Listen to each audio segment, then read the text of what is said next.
Évoquons maintenant la fin de la guerre avec l'armistice qui a lieu le 8 mai 1945. Mais avant d'évoquer quelque peu cet événement qui va marquer la fin de cette Deuxième Guerre mondiale, nous devons effectuer un petit retour en arrière et nous intéresser sur un événement qui va se dérouler au début de l'année 1945. Au terme de la bataille des Ardennes a lieu la conférence de Yalta en février 1945. Vous avez une photographie de cette conférence. Alors, cette conférence, elle va rassembler, si vous voulez, les forces alliées de la Belgique en présence. Autrement dit, vous avez à gauche Winston Churchill, le Premier ministre de l'Angleterre, au centre Franklin Roosevelt, le président des États-Unis de l'époque, et à l'extrême droite, vous avez Joseph Staline, haut dignitaire du régime communiste russe. Et ces trois hommes politiques vont se rassembler à Yalta pour, si vous voulez, décider déjà de la fin de la guerre et de la répartition des territoires entre les forces alliées, en prévision justement de la chute du Troisième Reich et de la chute du régime hitlérien.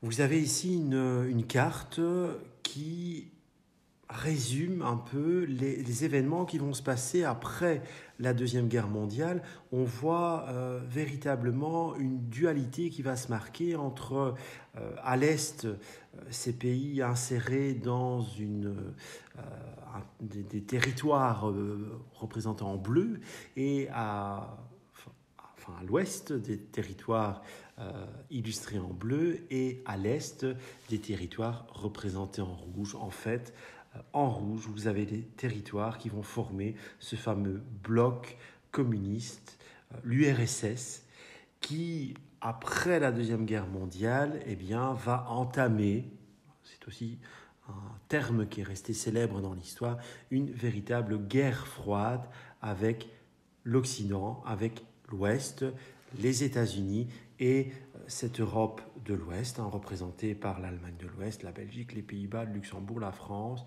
le Portugal, l'Italie et bien entendu le Royaume-Uni. Si nous observons plus en détail cette carte, nous voyons véritablement une frontière qui va diviser l'Allemagne du Troisième Reich. C'est en résumé les mouvements de troupes alliées qui vont se jouer juste avant la chute du régime nazi. Autrement dit, vous l'avez compris, après la bataille des Ardennes, les forces alliées, les forces anglo-saxonnes, américaines et anglaises vont effectuer une percée dans la partie ouest de l'Allemagne, et dans la partie est de l'Allemagne, les Russes, eux, vont également reprendre les territoires jadis occupés par les nazis.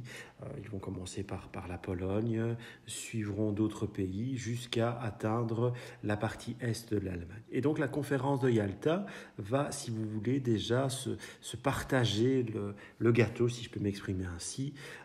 Donc il est convenu que les forces occidentales prendront la partie ouest de l'Allemagne et que les forces russes, les forces communistes prendront la partie est du territoire allemand, coupant littéralement l'Allemagne en deux. Et par rapport à des informations que nous verrons dans les vidéos suivantes, vous voyez cette ligne de démarcation séparant l'Allemagne de l'Ouest et l'Allemagne de l'Est. C'est justement cette frontière qui scellera le destin de ce fameux rideau de fer, plus tard, après la Deuxième Guerre mondiale, que vous connaissez peut-être aussi sous l'appellation de mur de Berlin. Nous en reparlerons par après.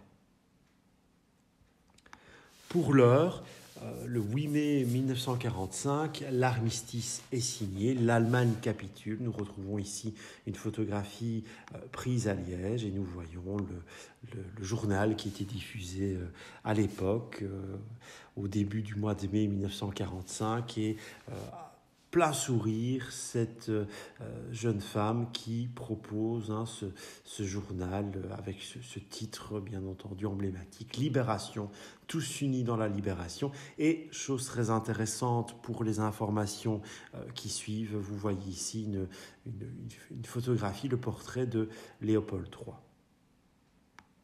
Nous y reviendrons par la suite. Alors, le document 120 est bien entendu tout simplement terrible. Il n'y a pas d'autre mot pour exprimer ce que vous voyez à l'écran ou ce que vous voyez dans le syllabus.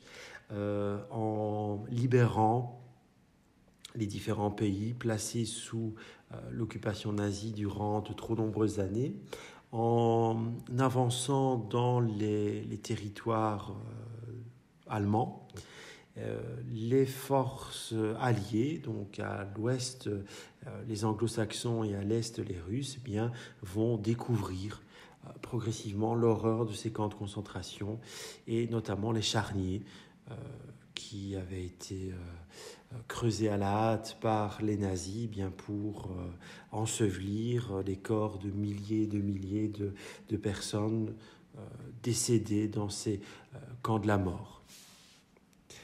De retour en Belgique, au moment des libérations entre 1944 et 1945, nous allons voir aussi une répression qui va être menée, répression justifiée ou non, nous ne sommes pas là pour la juger, mais on pourrait simplement résumer ces informations par ce dicton, le mal entraîne le mal. Et donc, là, la fin de cette occupation nazie, bien la population belge reste en colère et elle va notamment s'acharner sur, c'est un exemple célèbre et bien connu, sur des femmes soupçonnées d'avoir pactisé durant ces années d'occupation avec l'ennemi nazi. Et donc, vous allez avoir dans quasiment toutes les villes de Belgique, plusieurs femmes qui vont être livrées à la vindicte populaire avant d'être emprisonnées et jugées. Ces femmes, elles sont connues notamment pour défiler face à la population qui va parfois même les maltraiter. Et le symbole, justement, sera également donc de raser ces femmes livrées en pâture aux civils belges en colère.